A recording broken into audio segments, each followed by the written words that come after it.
Homiladorlar va emizikli ayollar, isiriqdan aslo foydalanmang.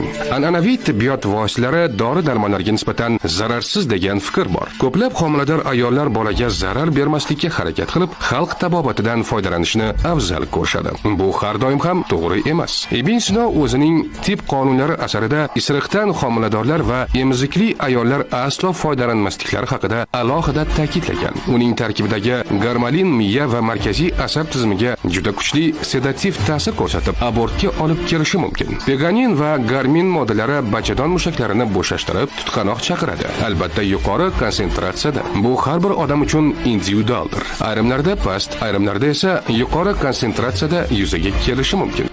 Ma'lumot o'rnida isiriq o'simligining tarkibida mavjud bo'lgan psixoaktiv moddalarning yuqori dozasi sog'liq uchun xavfli bo'lishi sababli Rossiya, Belarus kabi davlatlarda bu moddalar narkotik yoki psixotrop modda sifatida qonun bilan nazorat qilinadi yoki taqiqlanadi. Albatta, isiriq ming dardga davo, bunga shubha yo'q, ammo undan homiladorlik va emizikli davrida foydalanmaslikni tavsiya qilamiz va shu bilan birga bo'lajak farzandingizni saqlab qolgan bo'lasiz.